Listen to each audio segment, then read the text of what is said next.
Voilà, bonsoir. Voilà, donc nous allons commencer ce soir un chapitre extrêmement important en ce qui concerne cette question que nous étudions depuis maintenant un certain temps du divorce entre le judaïsme et le christianisme. C'est l'époque patristique, autrement dit l'époque des pères de l'Église. C'est une période qui commence au début du IIe siècle avec après la disparition des 12 apôtres. Selon une vieille tradition, le dernier apôtre des 12 qui a disparu était l'apôtre Jean, qui a eu une longévité exceptionnelle et qui a donc survécu aussi à un certain nombre de persécutions. Quoi qu'il en soit, la fin du 1er siècle et le début du 2e siècle est une époque tournante dans l'histoire de l'Église.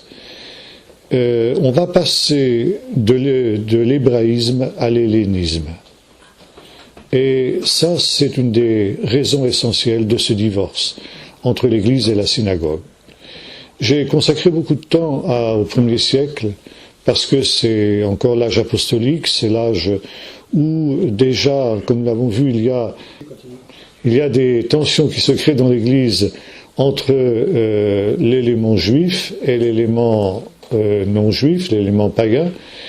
Ces tensions qui sont plus ou moins latentes et qui vont se développer avec les circonstances, notamment avec ce tournant très important qu'a été la destruction du temple, vont s'exacerber et donc se développer toute leur logique à partir du moment où les apôtres auront disparu et où l'Église des païens, l'Église grecque, comme l'avait prévu Paul, notamment dans l'Épître aux Romains, eh bien, va prendre la direction de l'Église, mais en brûlant tous les feux rouges que Paul a allumés, notamment dans l'Épître aux Romains.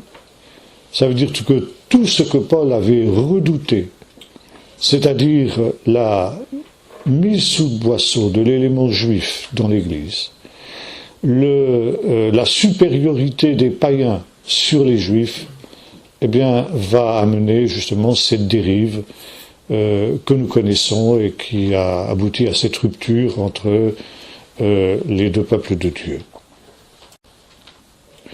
Je voudrais dire peut-être, avant de commencer, un mot sur le canon de l'Écriture. À partir du IIe siècle, on va commencer à employer les expressions Ancien et Nouveau Testament. Cette expression, Ancien Testament, comme j'ai eu souvent l'occasion de le dire, ne se trouve pas dans le Nouveau Testament lui-même. On trouve deux fois cette expression, mais pour désigner non pas l'écriture, mais le rituel des sacrifices, qui de fait était une préfiguration prophétique du sacrifice unique de Jésus, et qui, forcément, à partir du moment où ce sacrifice est réalisé, ce rituel n'a plus lieu d'être.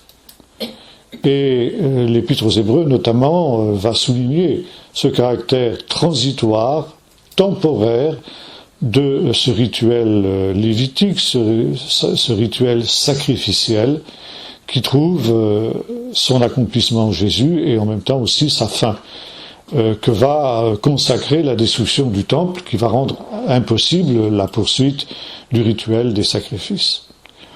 Néanmoins, à partir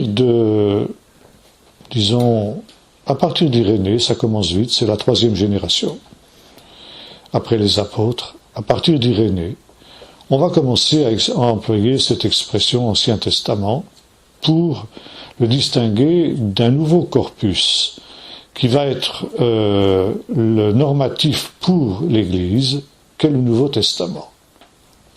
Le Nouveau Testament, c'est en vieux français la traduction de Jérémie 31:31.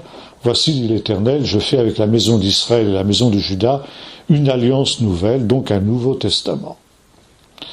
Et vont être rassemblés après la disparition des apôtres tous les écrits qui ont une sanction apostolique. Les 12 apôtres, qu'on peut considérer aussi comme les apôtres d'Israël. Bon, il y a deux sortes d'apôtres dans le Nouveau Testament. les 12 et les autres. Les 12, leur nombre est limité à 12. Il ne peut pas y avoir de successeur aux 12 apôtres. Parce que pour pouvoir appartenir au collège des 12, il fallait avoir été témoin du ministère de Jésus depuis son baptême jusqu'à son ascension. Ce qui fait que, à partir du moment où cette génération-là disparaît, il n'y a plus de possibilité d'appartenir au collège des 12.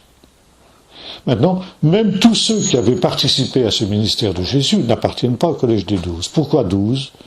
Je pense que nous avons déjà l'occasion d'en parler. Parce qu'il y a 12 tribus d'Israël. Et les 12 sont les apôtres d'Israël. Dans le chapitre 23 de l'évangile de Luc, Jésus déclare à ces 12 quelque chose de très important. Il dit au moment du renouvellement de toutes choses, c'est-à-dire ce qu'on appelle en hébreu, comme nous l'avons vu, le tikkun olam, la réparation de la brisure du monde. Lors du rétablissement de toutes choses, vous les 12, vous serez assis sur 12 trônes pour juger les 12 tribus d'Israël.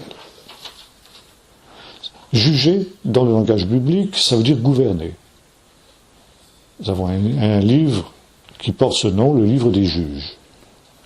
Les juges dont il est question dans ce livre ne sont pas forcément des gens qui exercent des fonctions judiciaires.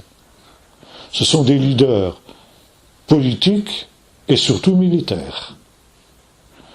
Et juger, les shpot en hébreu, ça a aussi un sens juridique, c'est vrai, mais ça a aussi le sens de gouverner, de diriger. Je crois que le mot le plus exact pour traduire le mot shofet en hébreu, qu'on traduit en français par juge, ce serait un mot anglais ruler.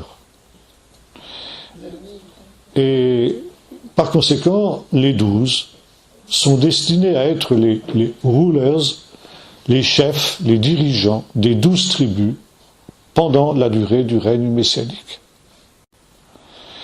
En même temps, ils sont la base de l'Église. Dans la première épître aux Corinthiens, chapitre 2, Paul déclare ceci: « Vous avez été établis sur le fondement des apôtres et des prophètes, Jésus étant la pierre d'angle.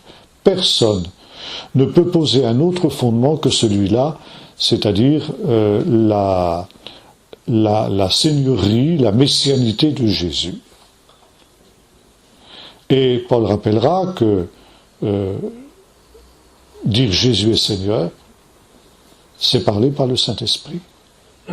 Ça, c'est la pierre fondamentale sur laquelle tout l'édifice de l'Église est construit.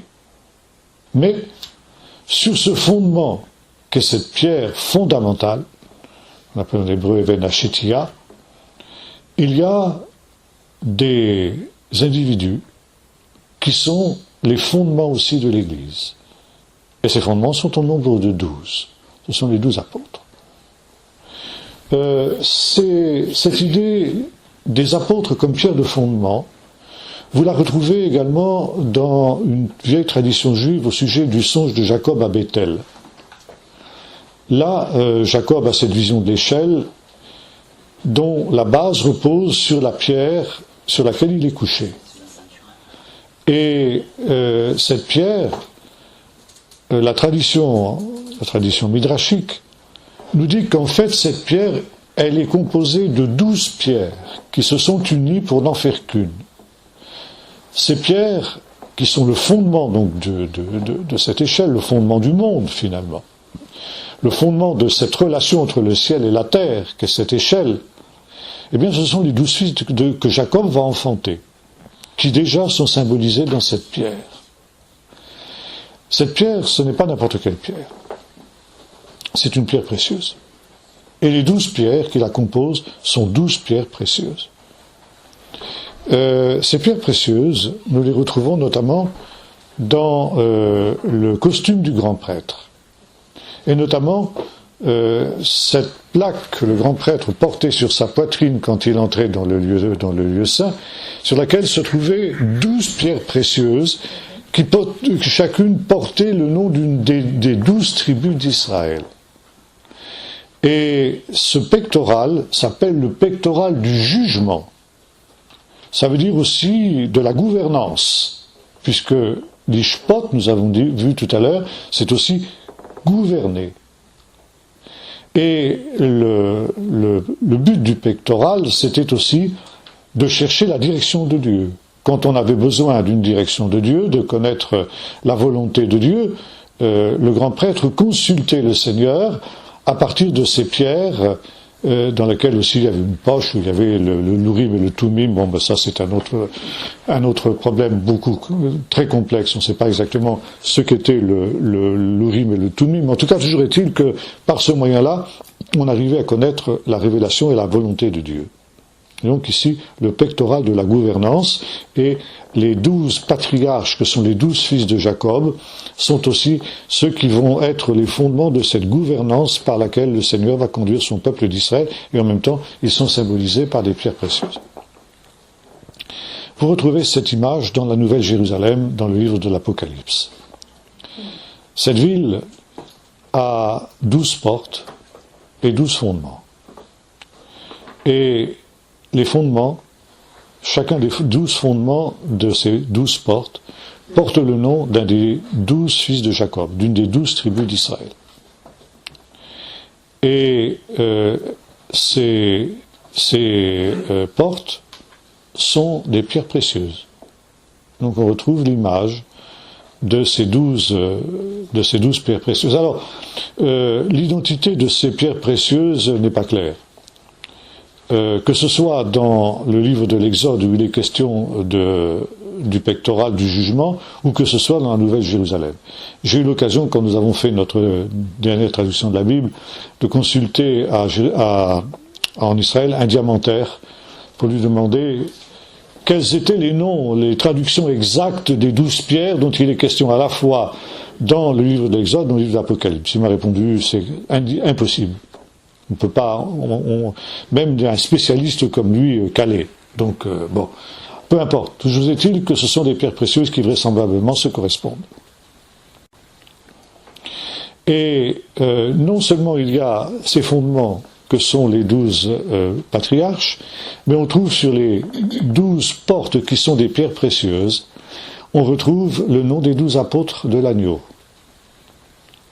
qui sont donc aussi associés à ce fondement de la Nouvelle Jérusalem, qui représente à la fois l'Église et Israël, les deux réalités que sont le peuple de Dieu.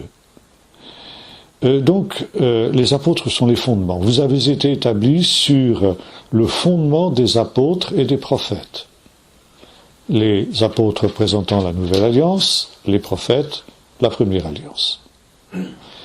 Et ces fondements, en quoi les apôtres sont-ils les fondements de l'Église? Pourquoi? Parce que justement, ils sont les témoins.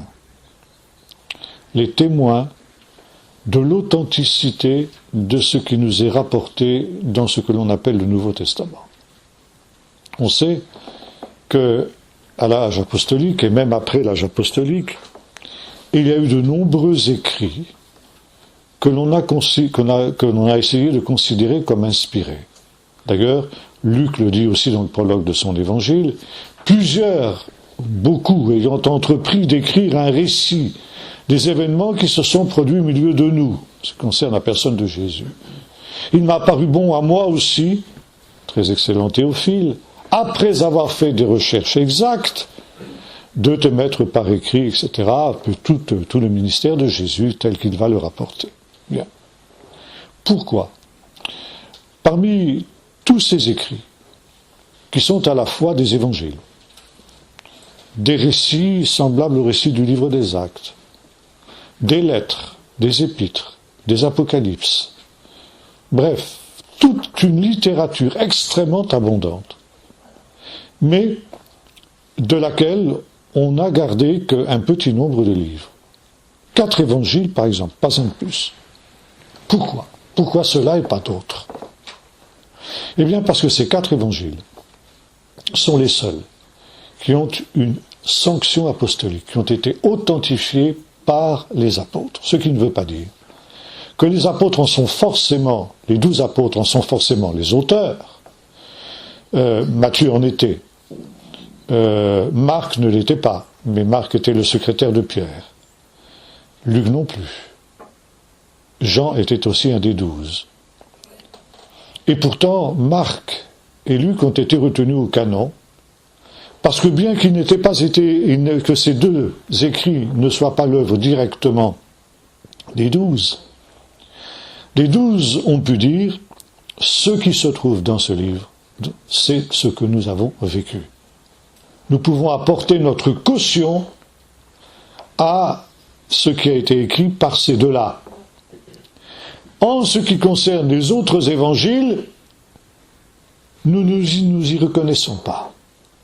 Ça ne veut pas dire qu'il y a forcément des éléments qui ne sont pas authentiques. Et aujourd'hui, il y a tout un travail important qui est fait à partir de ces écrits qu'on appelle apocryphes, ces évangiles apocryphes, les actes apocryphes, etc. Et il y a dans ces écrits ce que l'on appelle en grec des agrapha, c'est-à-dire des paroles de Jésus qui vraisemblablement sont authentiques et qui ne sont pas rapportées dans les évangiles. Il y a un cas d'agrapha dans le Nouveau Testament lui-même, dans les Actes des Apôtres, où Paul déclare ceci, que Jésus a dit « il y a plus de joie à donner qu'à recevoir ». Vous ne trouvez pas cette parole de Jésus dans aucun des évangiles authentiques. C'est ce qu'on appelle donc agrapha. Bien. Il y a tout un catalogue aujourd'hui qui est fait des paroles authentiques de Jésus qu'on trouve dans les évangiles apocryphes, et finalement, quand on en fait le tour, on se rend compte que ça ne nous apporte pas grand-chose de plus. Si bien que, de fait, les 4 évangiles suffisent amplement pour notre foi et pour notre piété. Bien. Donc, c'est la même chose pour le livre des Actes, et c'est la même chose pour les épîtres. Et cette importance des 12, comme témoins des événements qui se sont déroulés, a été reconnue par Paul. Paul qui appartient à la 2e catégorie d'apôtres. En dehors des 12, il y a une autre catégorie d'apôtres, apôtres signifiant envoyés, missionnaires, n'est-ce pas? Et ceux-là sont en aussi grand nombre que le Seigneur les appelle. Et non seulement ces apôtres existaient à l'âge apostolique, mais ils continuent à exister de nos jours, même si éventuellement on ne leur donne pas ce nom. Paul était le plus illustre représentant de cette 2e catégorie d'apôtres. Il est d'ailleurs à la jonction entre les deux. Parce que le témoignage le plus important que les 12 avaient à apporter, c'était sur l'authenticité de la résurrection de Jésus, qui est l'élément central, évidemment, de la foi chrétienne. Paul, comme il le dira lui-même, a été l'objet aussi d'une ultime révélation du Messie ressuscité, et il aura cette humilité de dire, en dernier lieu, après être apparu à plus de 500 frères à la fois, il m'est apparu à moi comme l'avorton. Parce que je ne suis même pas digne d'être appelé apôtre, parce que j'ai persécuté l'Église. Donc il est à la charnière entre les deux. Mais il n'a pas été témoin obligatoirement de la vie de Jésus, du ministère de Jésus. Et lorsqu'il a cette vision sur le chemin de Damas, et ensuite les révélations que le Seigneur va lui donner, qu'il va exprimer dans l'Épître aux Romains, entre des relations, enfin disons de l'ère nouvelle que la résurrection de Jésus ouvre, et notamment de cette ouverture aux païens, où lui, le juif strict, va être amené à être l'apôtre des païens. Va, je t'enverrai vers les païens. C'est une révélation qu'il reçoit quand il est dans le temple de Jérusalem. Or, dit Paul, pour ne pas courir le risque d'avoir couru en vain, quand j'ai été à Jérusalem, après ce temps de révélation qu'il a passé dans le désert d'Arabie, je me suis entretenu avec les principaux apôtres, ceux qui sont considérés comme des colonnes. Colonne, c'est aussi un peu la même idée que le fondement. cette idée de colonne, on la retrouve aussi d'ailleurs dans le judaïsme. Les 12 fils de Jacob sont aussi les colonnes sur lesquelles l'édifice du peuple d'Israël est construit. Donc, Paul va consulter ces colonnes que sont Pierre, Jacques et Jean, et je leur exposais exactement l'évangile que je prêchais. Ça veut dire que Paul veut avoir l'aval, la caution de ses principaux apôtres, de telle manière que, il n'y ait pas de rupture entre l'évangile qu'il prêche et celui que ces derniers aussi prêchent. Et Paul nous dit que quand ils ont entendu l'exposé de Paul, ils lui ont donné la main d'association. Ça veut dire, ils ont dit, Paul, ce que tu prêches, nous l'avalisons. Nous reconnaissons qu'il est parfaitement conforme à ce que nous avons entendu de la bouche de Jésus, de l'enseignement de Jésus lui-même. Et nous avons un écrit, je crois que j'en ai déjà parlé, mais peut-être je vais reprendre quand même, qui date de l'âge apostolique, début de l'âge apostolique, qui nous dit que à la fin des années 60, Pierre se trouvait à Rome. Et là, c'était l'époque où, bien sûr, le christianisme n'était pas encore pleinement différencié du judaïsme, il n'était pas non plus reconnu comme religio licita par le pouvoir romain, et ce faisant, il n'y avait pas d'édifice, il n'y avait pas de lieu d'église, comme c'est aujourd'hui le cas. Et les réunions de l'église primitive se faisaient dans des maisons privées, de gens qui avaient des moyens, soit de construire des salles importantes, soit tout simplement une maison assez grande pour pouvoir accueillir une communauté. Et par conséquent, il y avait différentes petites maisons d'église, n'est-ce pas, qui existaient dans la ville de Rome à la fin des années 60. Et un beau jour, Pierre entre dans une de ces maisons d'église alors qu'une réunion est en cours. Bien. Évidemment, recevoir Pierre, c'est pas quand même tous les jours, c'est un honneur. Alors, on lui donne tout de suite la parole, on lui dit, et Pierre pose la question, dit, qu'est-ce que vous étiez en train de faire? Et celui qui préside la réunion lui répond, nous étions en train de lire l'évangile de Marc, au chapitre 7, où il est question de la multiplication des pains, et ensuite du fait que Jésus oblige les disciples à traverser la mer avec les morceaux qu'ils ont ramassés. Et selon ce récit, Pierre dit ceci, eh bien oui, j'y étais. Et je peux vous dire que les choses se sont vraiment passées comme ça. Et même je peux ajouter des détails que l'évangile de Marc ne mentionne pas. Voyez-vous, c'est ça, les 12 fondements de l'Église, parce qu'ils peuvent dire ce qui est écrit dans ces livres qui sont considérés comme inspirés, c'est vraiment ce que nous avons vécu. Comme dira l'apôtre Jean dans une de ses épîtres, ce que nous ayons vu, ce que nos oreilles ont entendu, ce que nos mains ont touché, concernant la parole de vie, voilà ce que nous vous annonçons. Et même si ces écrits ne sont pas directement écrits par les apôtres, ils ont une approbation, ils ont une sanction apostolique, tandis que les autres ont été écartés parce que les apôtres ont dit ça c'est douteux, il y a des choses vraies, mais il y a des choses qui ne le sont pas, etc. Et non, on s'y retrouve pas. Donc c'est toute cette abondante littérature que l'on qualifie d'apocryphe, a été donc rejetée par les apôtres de leur vivant, les 12 de leur vivant. Et donc à la fin de l'âge apostolique, à la fin du 1er siècle, début du 2e siècle, où les derniers des apôtres disparaissent, là se pose un problème pour l'Église. Jusqu'alors, l'Église des apôtres, le collège des apôtres, même s'il allait en s'amenuisant parce que la mort faisait son œuvre, était néanmoins une référence.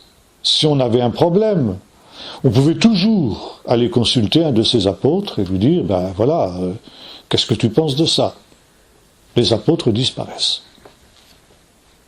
Il n'y a plus d'autorité, il n'y a plus de référence. Et nous avons, à cette période, un petit livre extrêmement intéressant. Il s'appelle « L'enseignement des 12 apôtres aux nations ». On appelle en grec la didaché, l'enseignement. C'est un petit livre. Et ce petit livre est très intéressant parce qu'il décrit avec précision ce qu'était l'organisation, la vie et les principaux rites de l'Église ancienne. Et notamment, on est dans une période charnière, ici, où on voit les églises locales qui ont une autonomie, une très grande autonomie, qui sont dirigées par des anciens. Et on voit des ministères apostoliques, qui sont des ministères itinérants. Il y a des apôtres, non plus les 12, mais des apôtres à l'image de Paul, qui sont reconnus comme tels, et qui visitent les églises pour les encourager, pour les fortifier, pour les reprendre si besoin, et qui sont des référents en cas de conflit et en cas de litige. Cette église est manifestement charismatique. On y trouve des ministères de prophètes, et notamment le ministère prophétique s'exerce au moment de l'Eucharistie, selon ce petit livre de la didaché. On y trouve une description de la manière dont cette Eucharistie était pratiquée dans l'Église ancienne, la référence à ce qu'était l'espérance de l'Église, c'est-à-dire la parousie. Et par conséquent, on s'est posé la question, devant l'intérêt que représentait ce livre, est-ce qu'il ne conviendrait pas de l'ajouter au canon du Nouveau Testament? Et ça a été une grande discussion dans l'Église de la fin du siècle, de savoir si, oui ou non, on allait placer la didaché parmi les livres du canon de ce qui commençait à se constituer comme étant le Nouveau Testament, enfin du moins il était encore embryonnaire, mais c'était déjà l'époque où on commençait à rassembler tous ces écrits qui avaient une sanction apostolique parce que justement les apôtres avaient disparu. Le titre du livre, c'est l'enseignement des 12 apôtres. Par conséquent, ici, on est en plein dans l'âge apostolique. Et de fait, quand on lit la didaché, il n'y a rien qui s'oppose à l'enseignement du reste du Nouveau Testament, qui soit contraire au reste de l'enseignement du Nouveau Testament. Et finalement, la décision de l'Église de la fin du 1er siècle a été non. On ne met pas ce livre au canon du Nouveau Testament. Pourquoi ? Parce qu'il y avait des choses qui étaient contraires à l'enseignement des autres livres du Nouveau Testament ? Non, nous l'avons vu. Mais parce que de ce temps-là, il n'y avait plus d'apôtres vivants pour donner une sanction apostolique. Et par précaution, on a préféré écarter ce livre, bien que, en toute bonne logique, il aurait dû appartenir au canon du Nouveau Testament. Et donc, à partir du moment où les apôtres disparaissent, on décide de rassembler tous ces écrits qui, du vivant des apôtres, ont eu leur approbation. Et on va constituer un corpus de livres sacrés qui vont, en quelque sorte, être une deuxième Torah. Comme d'ailleurs, cela avait été prophétisé par Moïse lui-même dans le chapitre 18 du livre du Deutéronome, où il nous est dit « Quand le roi s'assiera sur son trône, il écrira, on dit en hébreu, Mishneh Torah ». Alors on traduit en général par un exemplaire de cette Torah dans laquelle il lira, etc., il méditera, mais Mishneh Torah, ça peut se traduire aussi par une deuxième Torah. Par conséquent, se constitue ici, à côté de la Torah, proprement dite, qu'un petit peu plus tard, on va appeler l'Ancien Testament, il va se constituer une deuxième Torah. Et cette deuxième Torah, eh bien, comme la première, on ne peut rien ajouter et on ne peut rien retrancher. Et cette Torah, elle représente la référence du temps des apôtres. Nous l'avons vu, quand les apôtres, les 12 étaient vivants, on pouvait toujours se référer à ces gens-là. disant allez les voir, et puis dire mais voilà, on a tel problème, telle question, au nom de l'autorité apostolique qui est la vôtre, quelle est votre réponse? Bon, les apôtres ont disparu, ils ne sont plus là. Mais leurs écrits demeurent, ou du moins les écrits qui ont leur approbation, leur sanction. Et au lieu de consulter les apôtres vivants, on va consulter ce qu'ils ont écrit, ce qu'ils ont transmis. Et ce que l'on commence par appeler justement l'enseignement des apôtres. Ils persévéraient dans l'enseignement des apôtres, acte 2.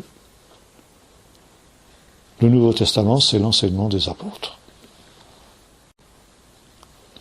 Et l'Église du IIe siècle va faire un acte d'humilité en disant, eh bien, l'autorité apostolique, elle ne nous est pas transmise, elle ne nous appartient pas.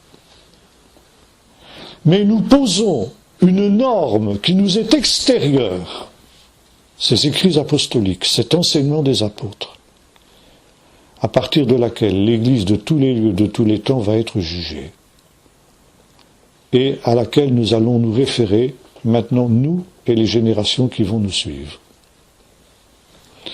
Et c'est ainsi que se constitue le canon du Nouveau Testament. Ce canon qui va être clos assez rapidement, parce qu'effectivement, on est encore dans une époque où on est proche de l'âge apostolique.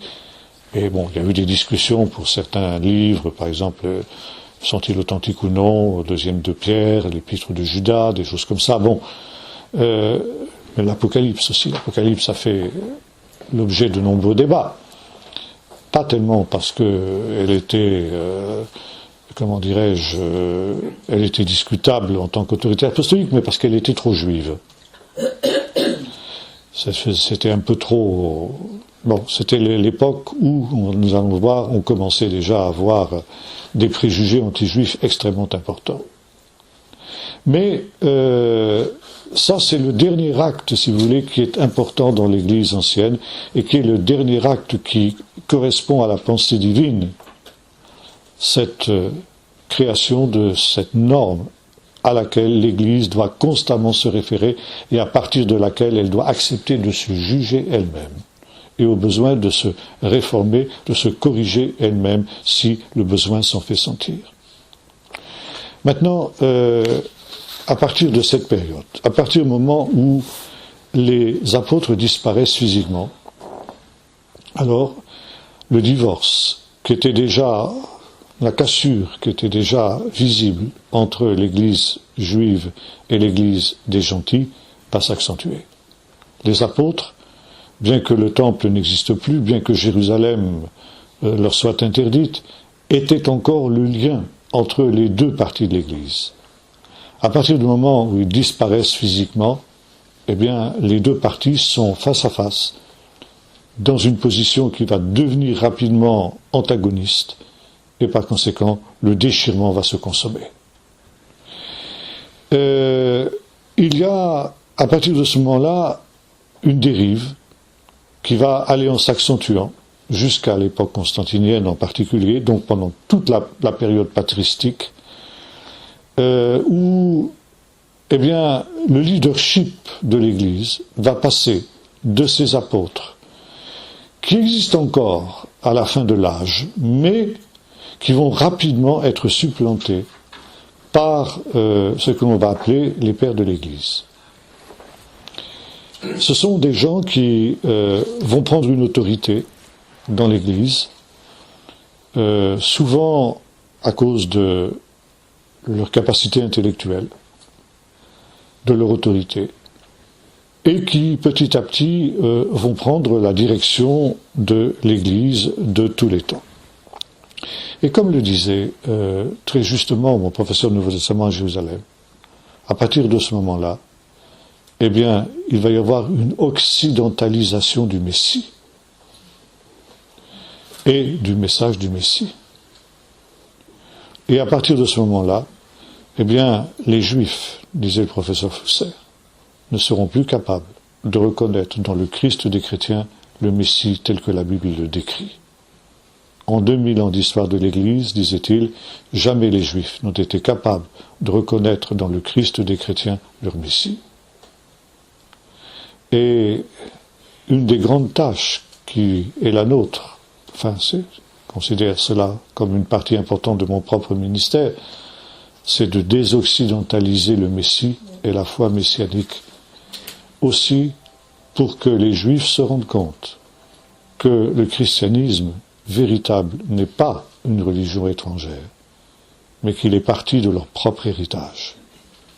C'est à la fois à double détente, c'est pour que le christianisme se réforme et que cette réforme fasse en sorte que les Juifs puissent enfin reconnaître que Jésus pourrait éventuellement être leur Messie. Et par conséquent, donc ici, revenons aux pères d'Église. Les pères de l'Église sont des gens qui sont des non-juifs. La plupart d'entre eux sont des philosophes, les philosophes grecs. Ils sont formés à la philosophie grecque, et la fin du 1er siècle et le début du 2e siècle est une période où le christianisme commence à apparaître aux yeux des populations non juives et non chrétiennes comme une troisième voie.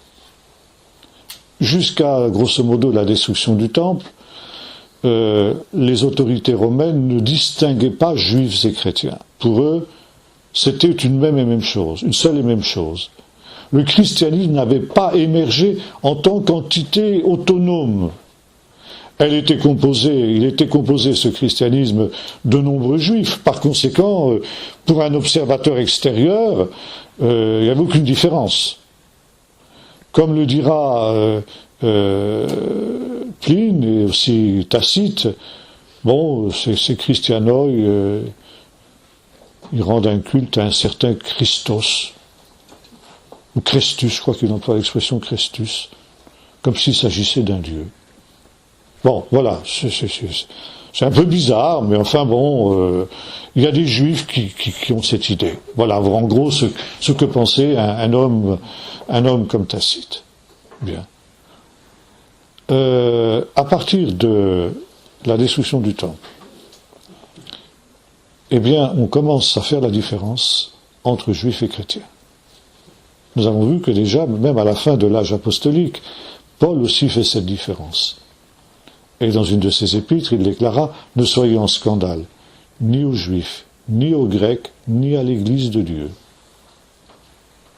Juifs et Grecs, c'était la division classique que faisaient les Juifs de l'humanité, les Juifs et les non-Juifs. Et finalement, les Romains aussi reprenaient grosso modo cette idée. Paul déjà introduit l'idée qu'entre ces deux entités, juifs et non-juifs, il y a une troisième entité, l'Église de Dieu. On ne l'appelle pas encore le christianisme, mais c'est l'Église de Dieu. Et après la destruction du temple, petit à petit, l'émergence de cette troisième voie, comme on va commencer à l'appeler chez les pères de l'Église, eh bien, devient de plus en plus évidente aux yeux de la société non chrétienne. Mais cette apparition d'une troisième voie est problématique pour le pouvoir romain. D'abord, nous l'avons vu, parce que c'est une nouveauté. Et les Romains n'aiment pas les nouveautés, notamment en matière religieuse. Une religion, pour les Romains, c'est parfaitement respectable, mais à condition qu'elle ait un caractère d'ancienneté affirmé. Si c'est une nouveauté, c'est une secte. Et par conséquent, c'est quelque chose qu'il faut combattre. Et c'est une des raisons pour lesquelles le christianisme naissant va être persécuté. Deuxième raison, qui va amener les Romains à s'opposer à cette nouvelle entité, c'est que c'est quelque chose d'absurde. Aux yeux d'un Romain cultivé, cette histoire de cet homme qui a été crucifié comme un esclave, et qui est soi-disant ressuscité, il faut être complètement demeuré pour croire à une fable pareille.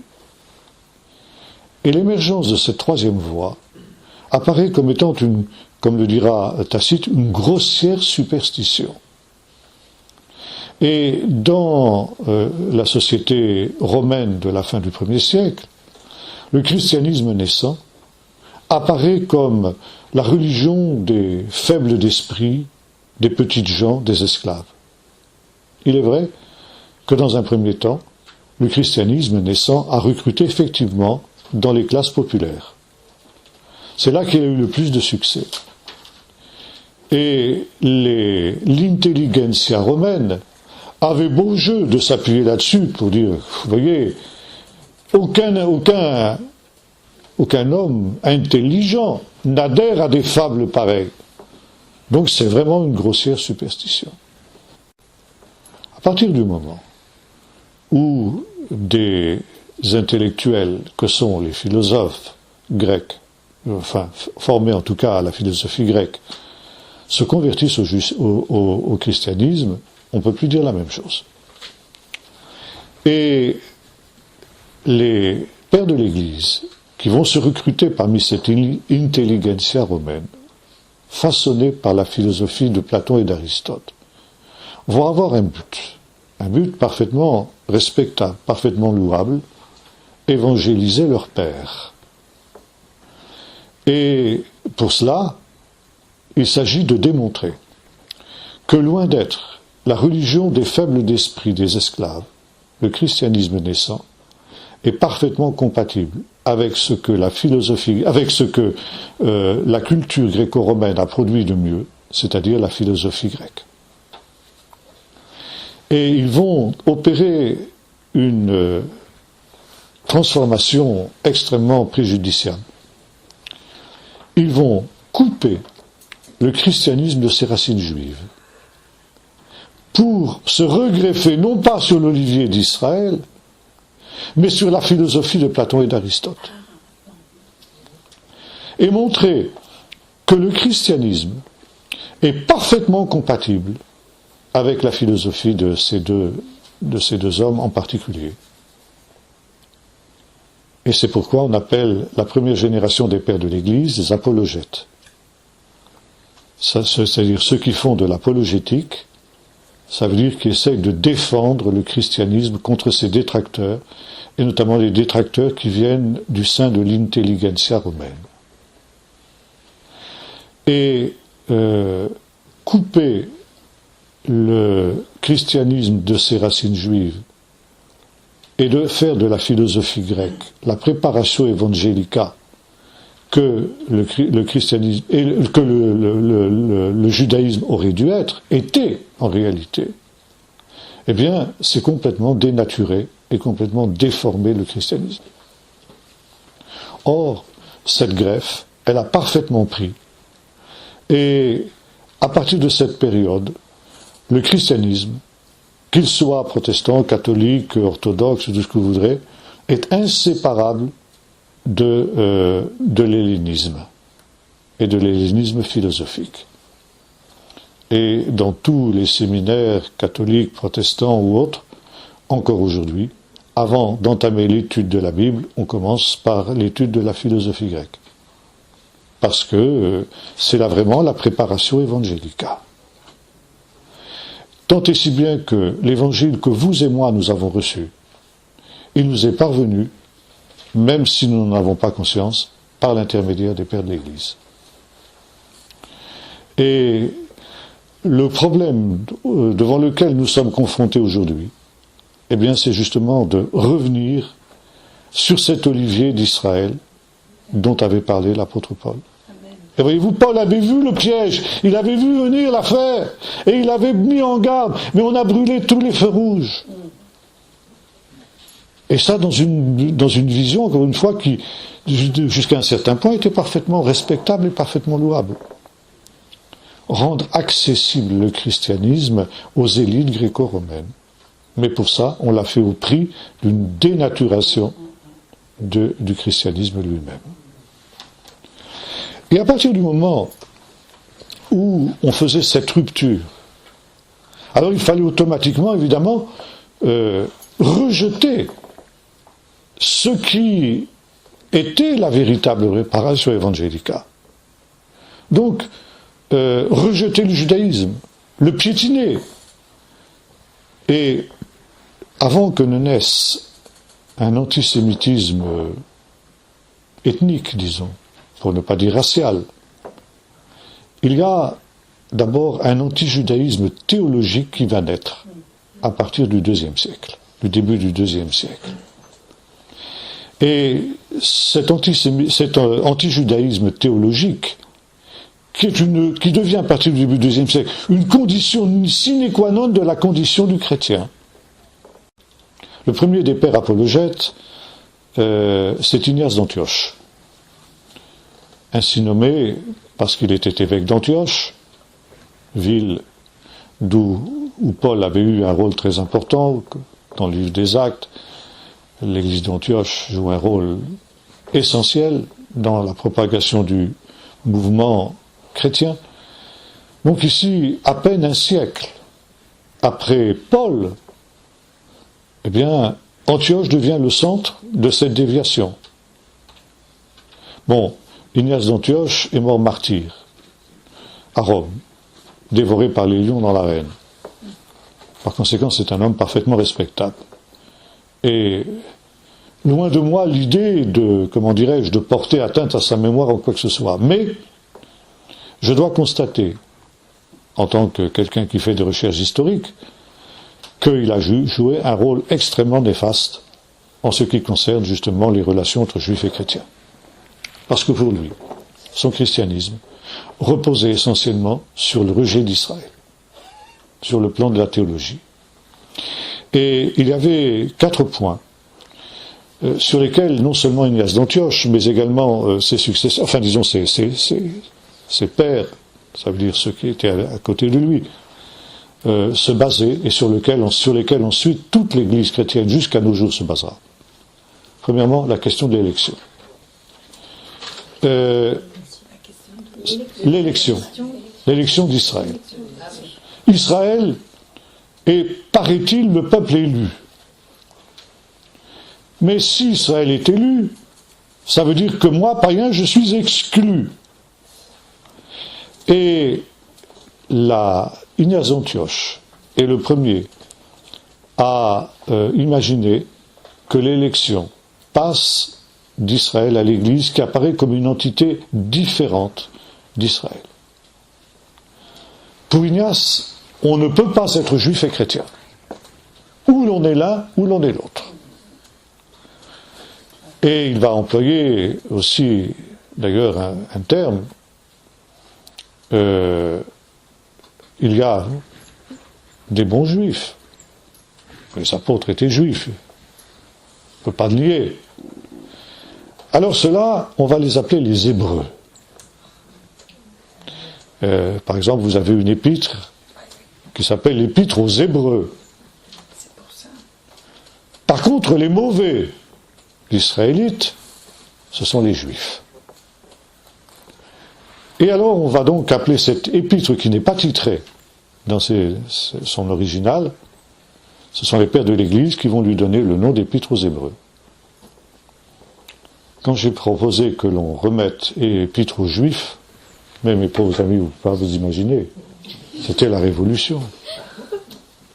Épître aux Juifs, mais vous imaginez? Mais enfin, c'est impensable. Non, les Hébreux, ça c'est les bons. Mais les Juifs, non.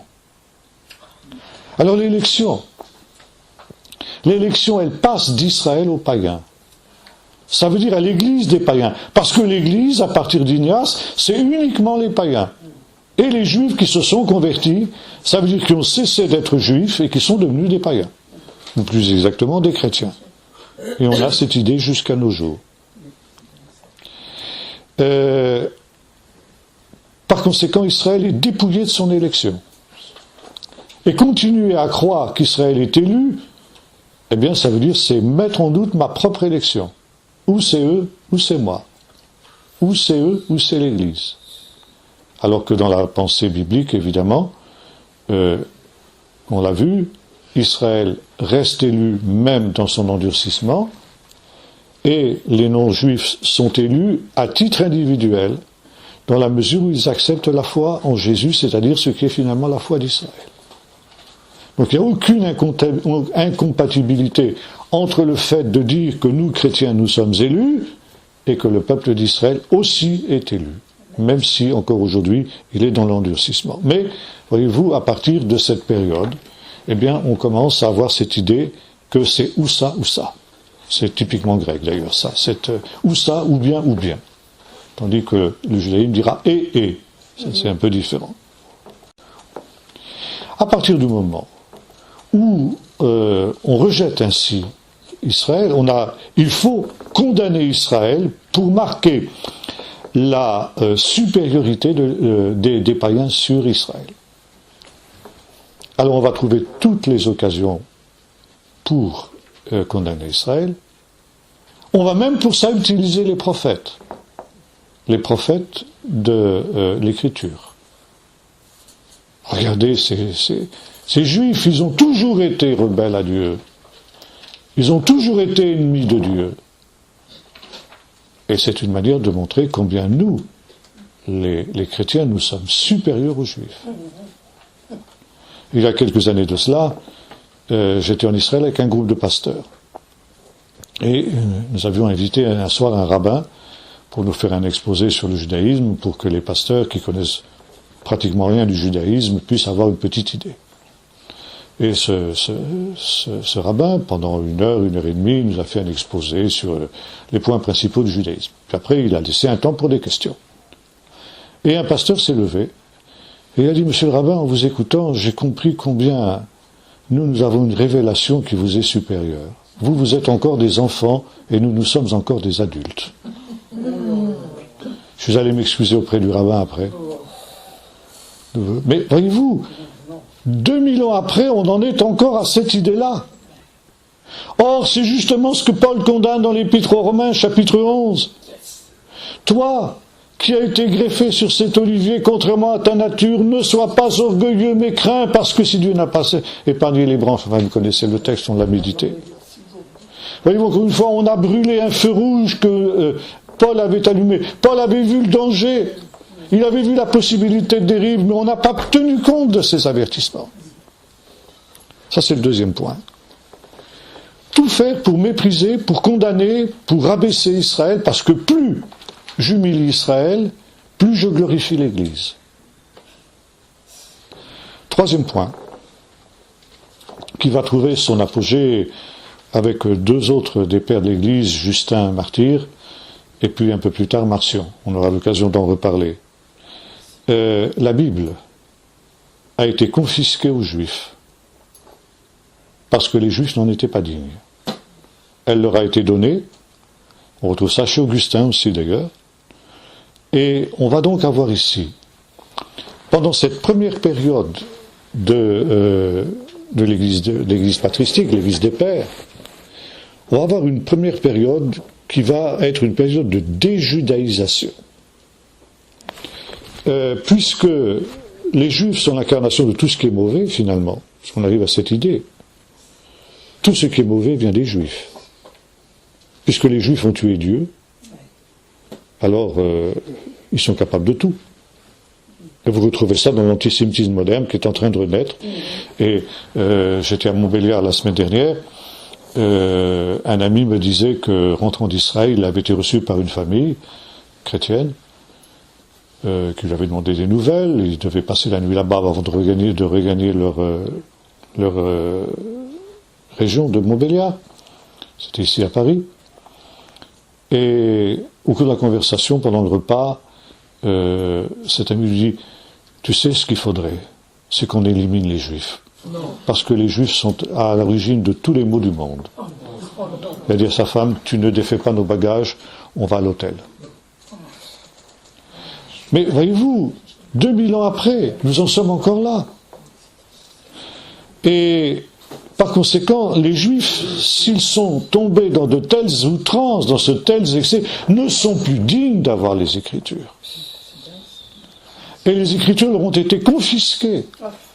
Elles ont été données aux chrétiens maintenant. Et comme le dira Justin, ce ne sont plus vos écritures, ce sont nos écritures. Elles vous ont été données, mais à seule fin que vous les transmettiez à nous, les chrétiens. Bon, c'est comme ça qu'on arrivera aussi au problème du calendrier, de la date de Pâques et des choses comme ça. Bien. Donc il y a une volonté de déjudaïser, puisque tout ce qui est mauvais vient des Juifs, il faut expurger le christianisme de tout ce qui est juif en lui.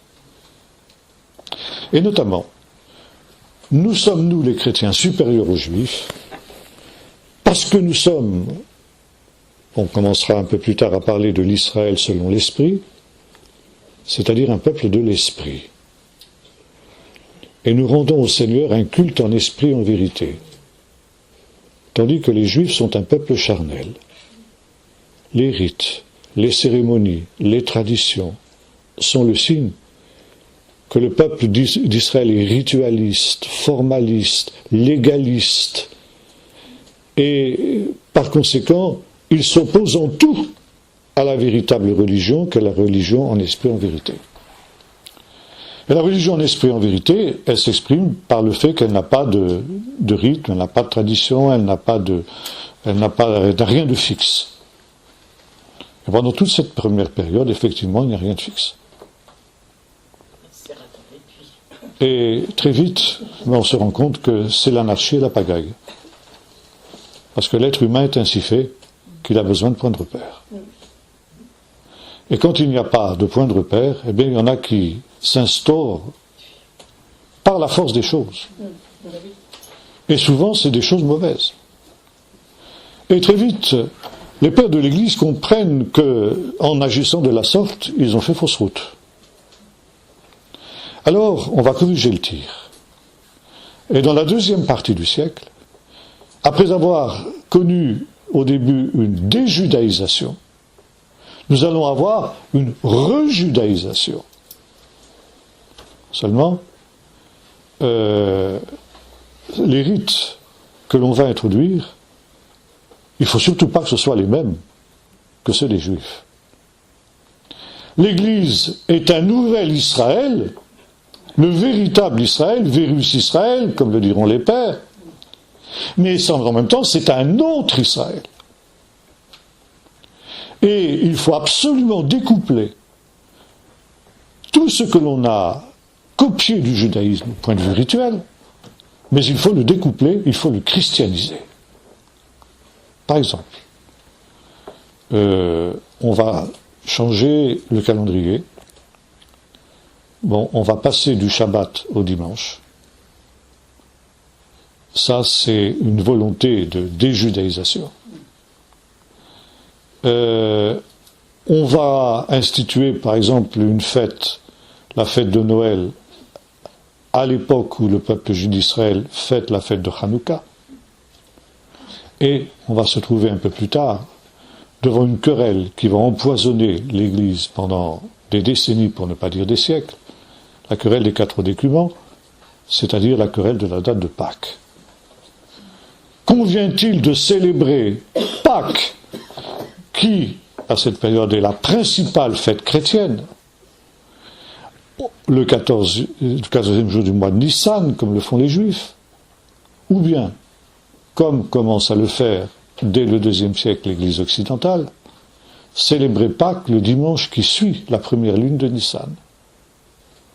Si on suit ce rite-là, on découple complètement le christianisme de toutes ses racines juives.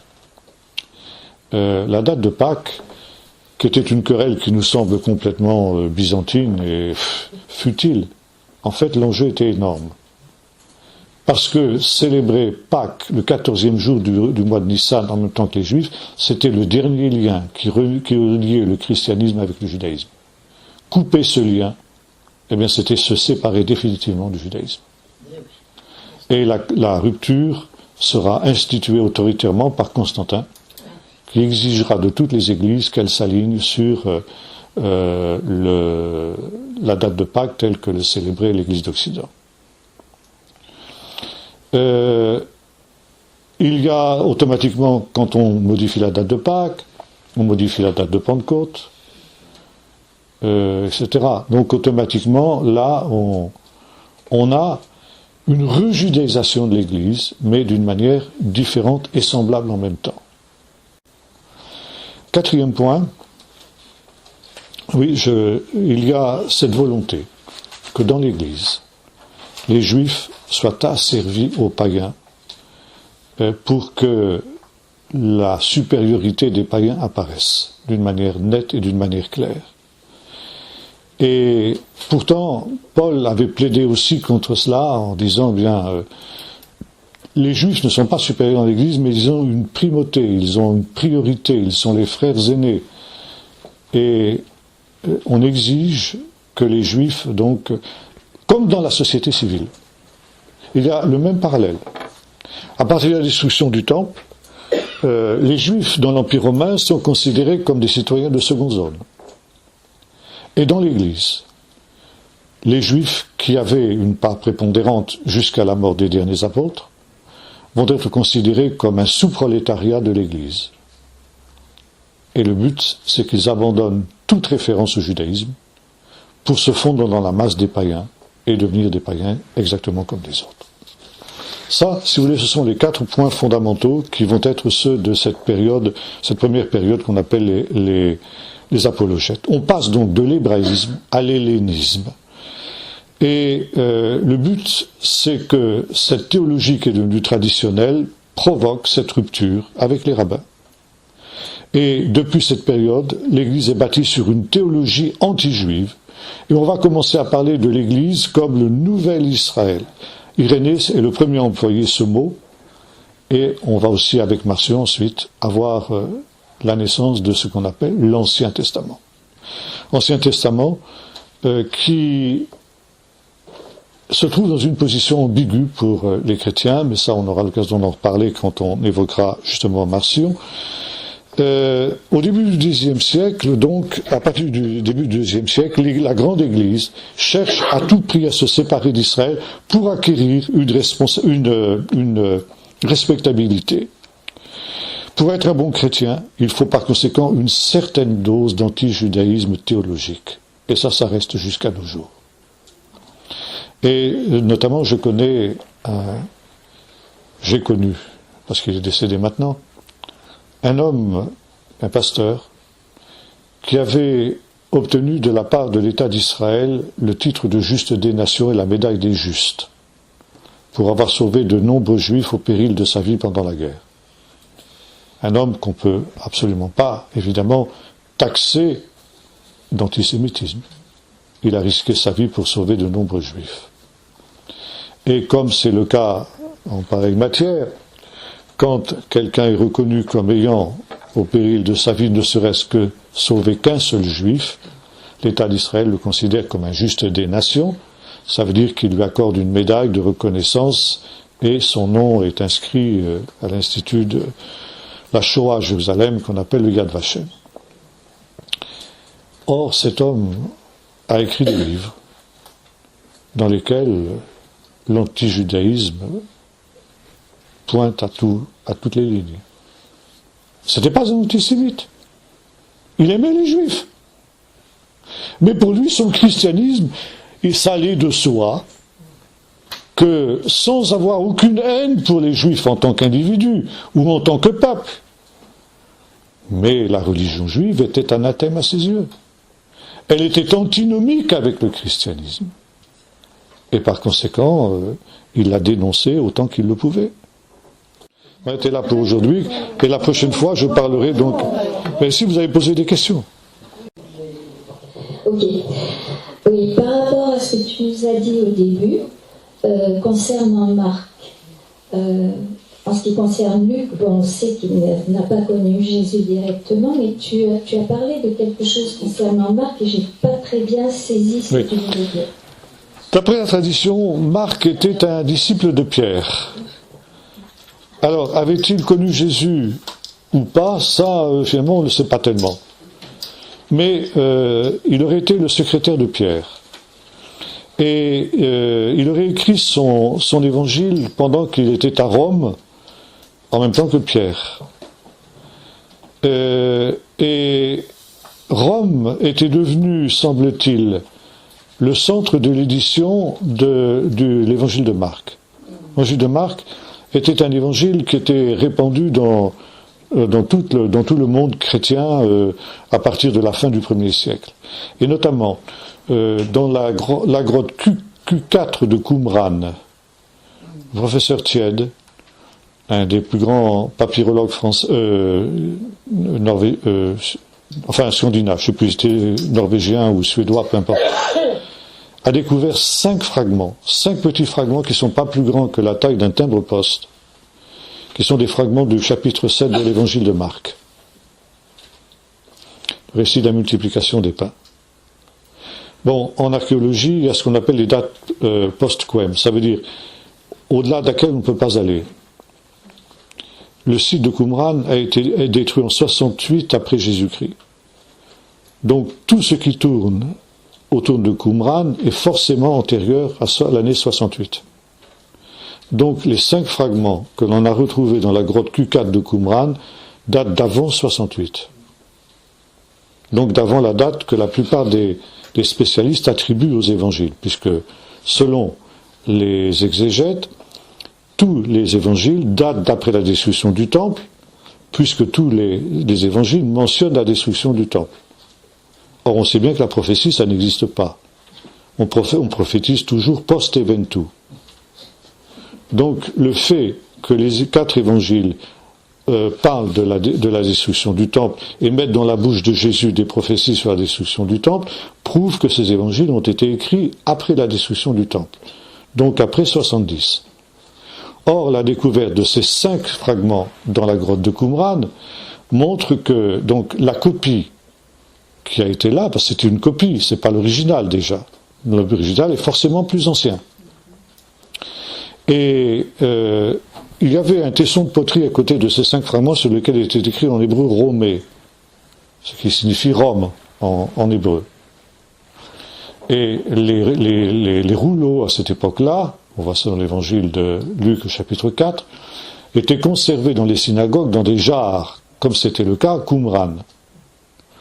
Jésus lit l'évangile, le texte de la semaine, qui est le texte d'Ésaïe 61, l'Esprit du Seigneur est sur moi. Il remet le rouleau, quand il a fait la lecture, au préposé qui le range dans ses jarres. Et par conséquent, le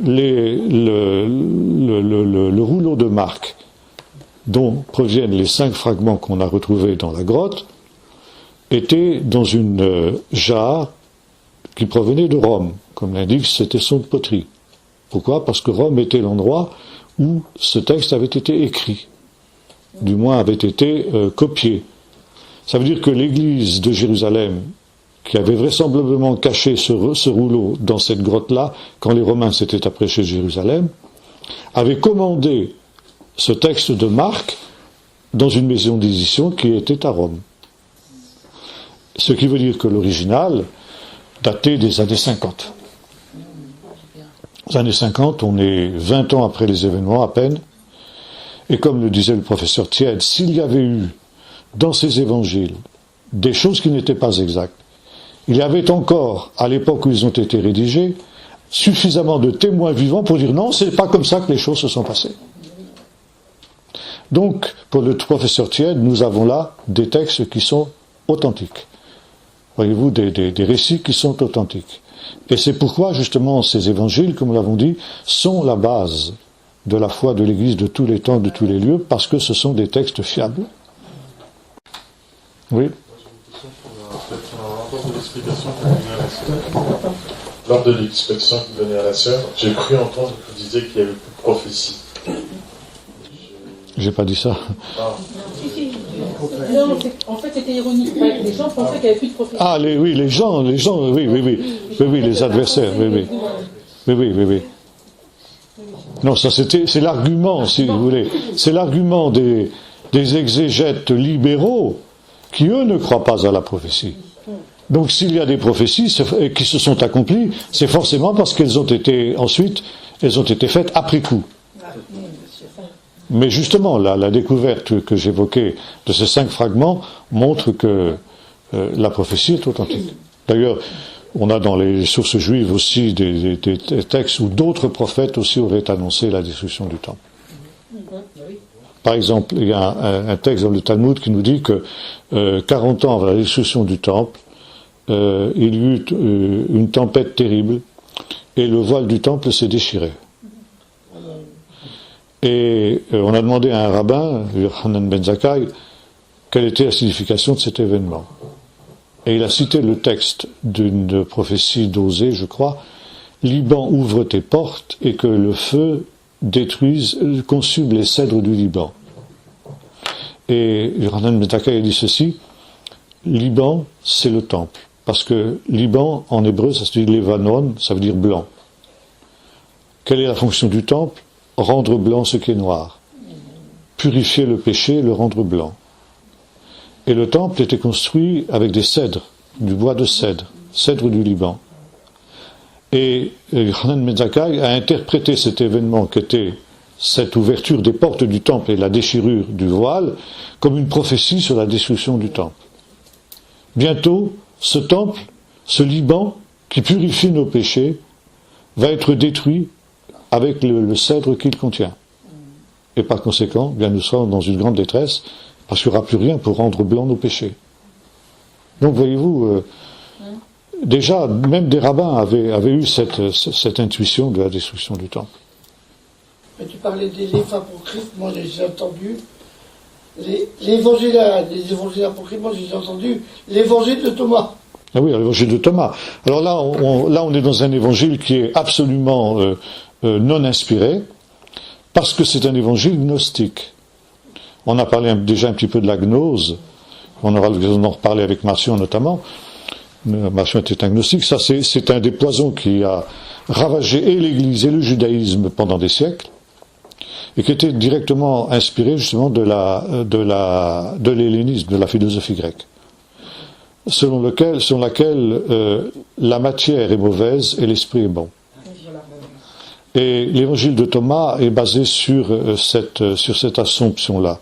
Alors que pour la Bible, la matière a été créée par Dieu et tout ce qui a été créé par Dieu est bon. Parce que Dieu est bon.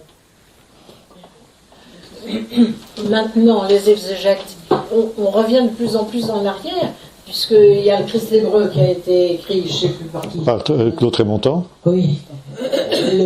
Maintenant, les exégètes reviennent de plus en plus en arrière. Certains, pas tous. En tout cas, chez les catholiques. Pas tous non plus. Non, pas tous, mais parce que Trémontant, on m'a appris ça. Trémontant, il est encore extrêmement combattu. Oui. Allez parler de Karl Peter Tiede aux exégètes protestants catholiques, vous allez voir comment vous allez vous faire recevoir. Vous avez aussi l'abbé de Carmignac, qui était un des grands spécialistes des manuscrits de Qumran, et qui est arrivé à des conclusions de ce type-là. Quand il est mort, figurez-vous qu'on a brûlé tous ses écrits. Il était arrivé, j'ai pas compris, l'abbé de Carmignac est arrivé à quelle conclusion?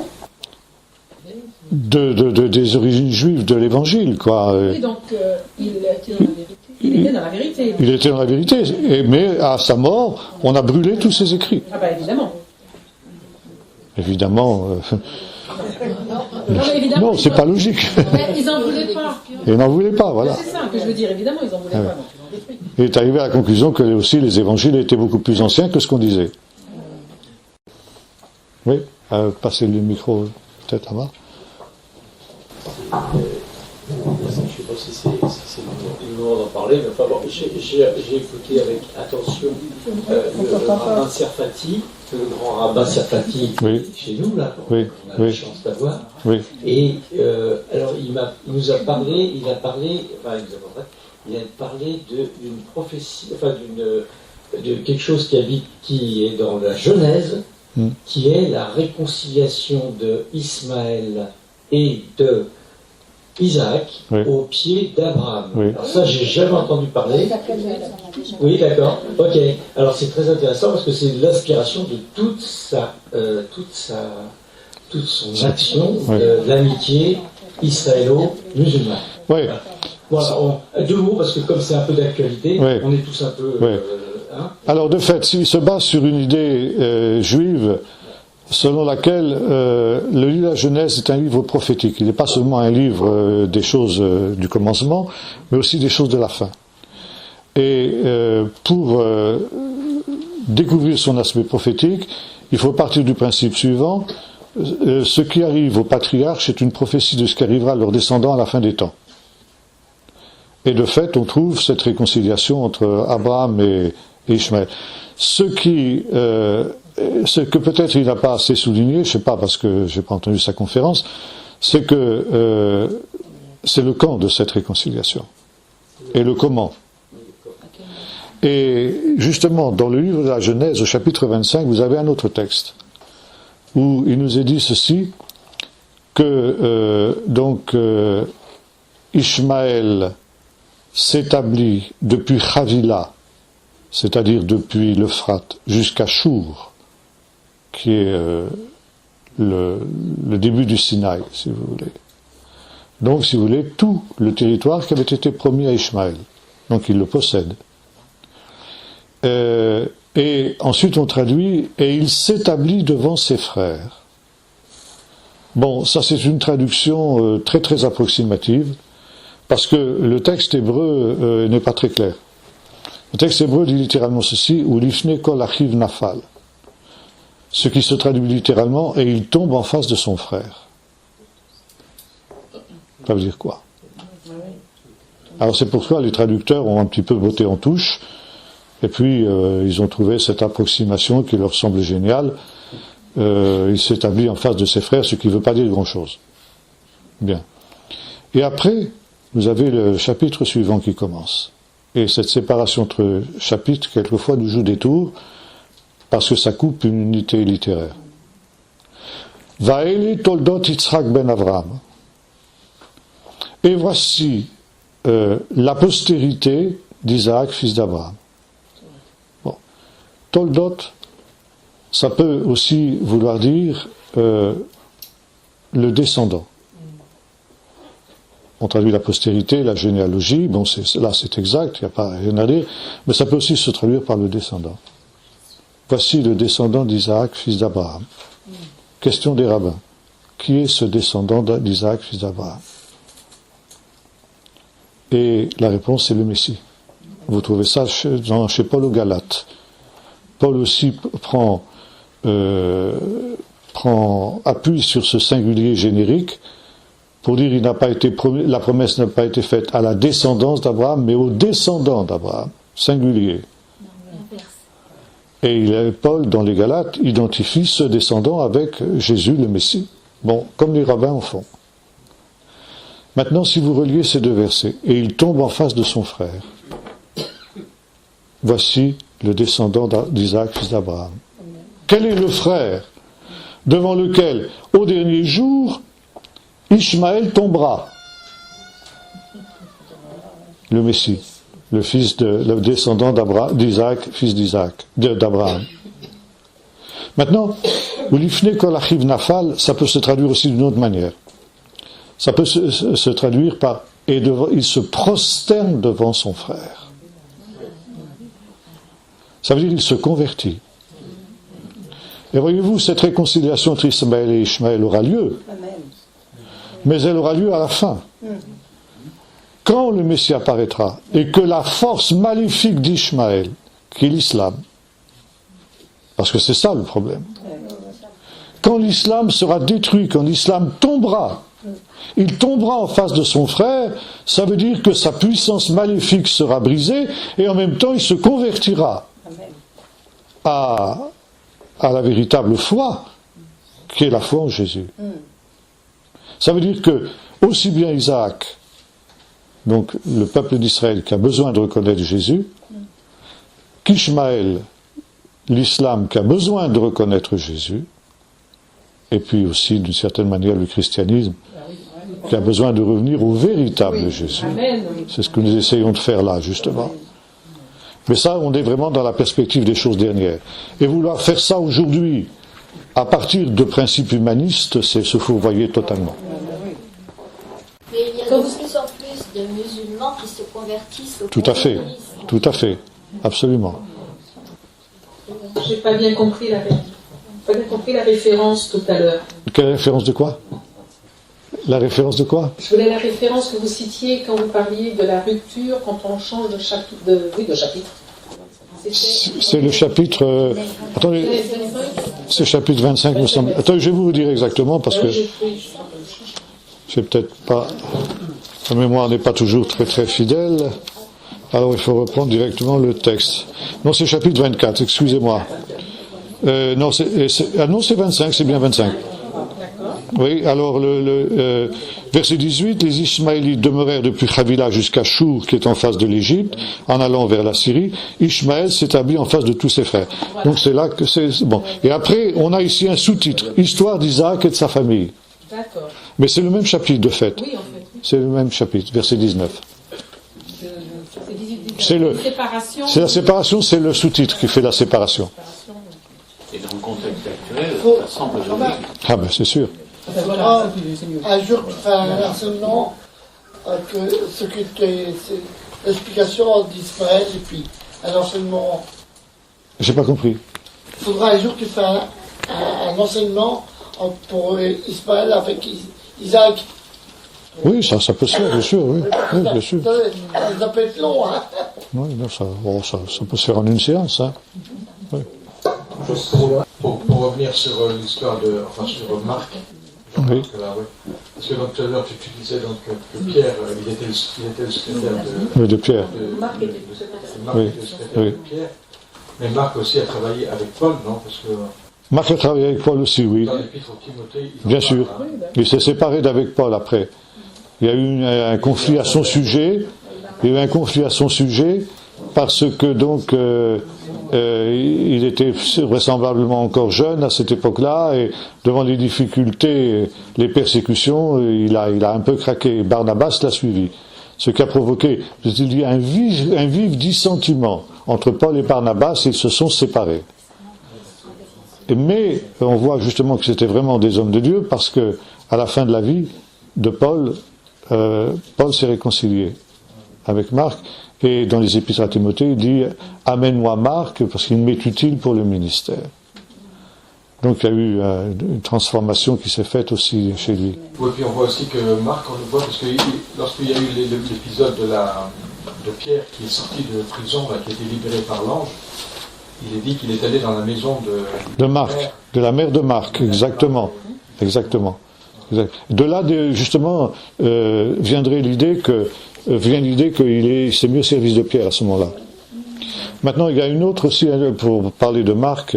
Marc, dans son récit de la Passion, évoque le fait que dans le jardin de Gethsémanée, un jeune homme, les Romains ont essayé de saisir un jeune homme qui a laissé son vêtement et qui s'est enfui nu. Et la plupart des exégètes pensent que le jeune homme en question, c'est Marc lui-même. Oui, c'est ça. Oui. Et donc on pense que l'évangile de Marc était le premier évangile écrit alors. Oui. Alors ça, la question cette question des datations des évangiles synoptiques, qui est le premier, etc. Ça, c'est vraiment, il y a tout et son contraire. Bon, pour moi, c'est Matthieu parce que c'est Jésus vers les... On sait pas, personne ne sait. Si le fait est qu'il y ait tant d'hypothèses différentes montre que personne ne sait. C'est ce qu'on appelle le problème synoptique, ça c'est un des plus grands problèmes de l'exégèse du Nouveau Testament. J'ai été très intéressée parce que tu as dit de la rejudéalisation des rites de l'Église catholique. L'Église en général, pas seulement catholique, il n'y avait pas d'Église catholique à cette époque-là. De la messe, comme je suis catholique, je connais mieux la messe que le reste. Et ça m'a beaucoup interpellée parce qu'effectivement, il y en a beaucoup. Tout à fait. Il y en a beaucoup et qu'on ne s'en rend pas compte. Tout à fait. Et moi, ça m'amuse toujours quand je vois les évêques porter la kippa. La kippa. Maintenant, si vous prenez le Te Deum, c'est directement tiré de la liturgie de la synagogue. Oui. Qui est Jean-Marc par rapport à Marc? C'est lui-même. Jean, c'est son nom hébreu, Yochanan, Marcus, c'est son beaucoup avaient un substitut en latin ou en grec. Oui, oui. Élisée. Oui, bonsoir. Moi, je suis arrivé en retard pour divers problèmes, mais Je vais poser une question sur Ismaël, puisque je suis arrivé quand on parlait d'Ismaël. Est-ce que dans le livre des psaumes, David fait beaucoup d'allusions justement à ce qui se passe à la fin des temps avec... Bien sûr, le livre des psaumes est un livre prophétique. Et il y a de nombreux psaumes qui annoncent effectivement ce conflit. Par exemple, le psaume 83. Ils font une alliance contre toi. Les fils d'Édom et les Ismaélites. Édom, c'est l'Europe. Et Ishmaël, c'est les descendants donc d'Ishmaël, c'est le monde musulman, le monde arabo-musulman. Bon, vous avez de nombreux psaumes qui font allusion à des choses semblables, et ces alliances contre nature qui auront lieu au temps de la fin. Par exemple, dans le psaume 55, je crois, il parle d'un frère avec qui il allait à la maison de Dieu. Oui. Ça, c'est peut-être moins évident. Mais non, Ishmaël est cité à de nombreuses reprises dans les psaumes. Merci. Bien, dernière question, si vous voulez bien. Une seule question, encore. Une dernière. Ça ne concerne pas le passage dont tu nous as parlé, mais il me semble que c'est toi qui nous avais dit, dans Zacharie 5, les 4 chars qui sortent d'entre les montagnes, et qu'en fait, ça décrivait ce qui s'est passé aux États-Unis en 2001. Oui. Donc, tu peux nous en reparler ? Oui, je peux en reparler. Dans ce texte de Zacharie, il est question de 4 chars qui sortent de montagnes de bronze. Bon, une montagne de bronze, je ne sais pas, vous en avez vu beaucoup, moi j'en ai jamais vu beaucoup. Et forcément, ça a intrigué les sages. Et les sages ont dit ceci, ces montagnes, en fait, ce ne sont pas des montagnes naturelles, ce sont des montagnes qui ont été construites par l'homme. Ce sont des constructions humaines, c'est-à-dire des bâtiments énormes qui auront une structure métallique. Et autant, alors, vous avez un autre texte qu'on trouve dans Ésaïe 28, si ma mémoire est bonne, où il est question aussi au temps de la fin, lors de la chute des tours. Et donc, au Moyen-Âge, donc au XIIIe siècle, fin du Moyen-Âge, des rabbins ont écrit dans un livre qui s'appelle Zohar, au temps de la fin. Alors, oui, au temps de la fin, 4 grandes constructions en forme de montagne, construites par les hommes, seront percutées par ce qui ressemblera à des chars. Et s'accomplira la prophétie d'Ésaïe sur la chute des tours. Donc il y aura 4 édifices de ce type-là, et le 4e sera en relation avec la puissance militaire. La puissance militaire, le Pentagone, on le sait, qui était le ministère de la Défense des États-Unis. Et ils ont pu, par le processus de gématria, c'est-à-dire, vous savez, additionner les valeurs numériques des lettres d'un mot, puisque les lettres de l'alphabet hébraïque ont des valeurs numériques, ils ont pu déterminer la date de l'événement. Alors c'est une date dans le calendrier hébraïque que j'ai pas en tête tout de suite, je pourrais vous la retrouver si ça vous intéresse. En tout cas, si on la convertit dans le calendrier grégorien, ça vous donne le 11 septembre 2001. Et c'était tellement frappant que le lendemain du drame, tous les journaux israéliens publiaient ce texte. Et en même temps, ça annonçait le début des jugements de Dieu, les jugements de la fin, etc. Ça déclencherait, dit le texte, une série d'événements qui iront en s'amplifiant jusqu'à la venue du règne messianique. Et sur quoi il se base pour dire que la 4e tour est à vous? Sur quoi il se base? Ça, je me souviens plus exactement. Enfin, le fait est que c'est ce que dit le texte, en tout cas. Bien, voilà, bonsoir. Merci. Alors, oui. La référence exacte de Zacharie. Ça doit être le chapitre 2, je crois. Zacharie, oui. Combien? Zacharie 11 et Ésaïe 5. Attendez, Zacharie 11. Non, c'est pas Zacharie 11. 5, c'est 5, d'accord, oui, d'accord. 6, non, c'est le 6. Je levais les yeux, je l'avais dit, voici 4 chars sortaient d'entre des montagnes, et ces montagnes étaient des montagnes de bronze. Ça, c'est verset 6, verset 1. Zacharie 6, verset 1. Et pour Ésaïe, c'est 30-25. 30-25, d'accord.